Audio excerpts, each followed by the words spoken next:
అనంతకోటి ఉపాయాల్లో భాగంగా నవగ్రహ దోషాలు మనల్ని ఎప్పుడు పీడిస్తూనే ఉంటాయి. రాహు తర్వాత కేతువు, కేతు తర్వాత శని, శని తర్వాత గురుడు, గురుడు తర్వాత కుజుడు, కుజుడు తర్వాత ఇంకొకడు అట్లా వస్తూనే ఒకళ్ళ తర్వాత ఒకళ్ళు మనల్ని పీడిస్తూనే ఉంటాయి. ఎప్పటికీ మన సుఖం ఉంటుందో మనకే ప్రశ్నార్థకంగా మారిపోతుంది. ఏమండి బాగుండలేదంటే రాహు బాలేదు, ఏమండి బాగాలేదండి కేతువు బాగాలేదు, ఏమండి బాగుండలేదు కేతు వెళ్ళిపోయిందయ్యా గురుడు బాగాలేదు, గురుడు వెళ్ళిపోయాడు శని వచ్చాడు మళ్ళీ బాగాలేదు. ఇక జీవితాంతం ఈ విధంగా గడపాల్సిందేనా? అతి సులభమైన ఉపాయం చెబుతున్నాను, మీరు చక్కగా గుర్తుపెట్టుకుని ఆ పని చేయండి. మీరు ఒక మట్టి మూకుడు తీసుకోండి, మట్టిది మూకుడు తీసుకొని దానిలో చక్కగా మట్టి పోయండి. దానిలో 9 ధాన్యాలు కూడా నవధాన్యాలు సేకరించండి. నవధాన్యాలను చక్కగా నానబెట్టి ముందు రోజు రాత్రి వాటిని ఆ మట్టిలో వేసేసి మొలకెత్తించండి.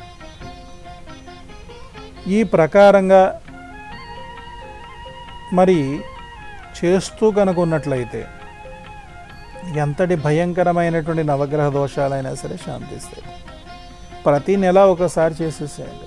ప్రతి పౌర్ణమికి నవధాన్యాలు మొలకెత్తించండి. నవగ్రహ దోషాలు సంపూర్ణంగా శాంతిస్తాయి. దానాలు అవసరం లేదు, జపాలు అవసరం లేదు, హోమాలు అవసరం లేదు, స్తోత్రపారాయణాలు అవసరం లేదు. అతి సులభమైన ఉపాయం ఇది.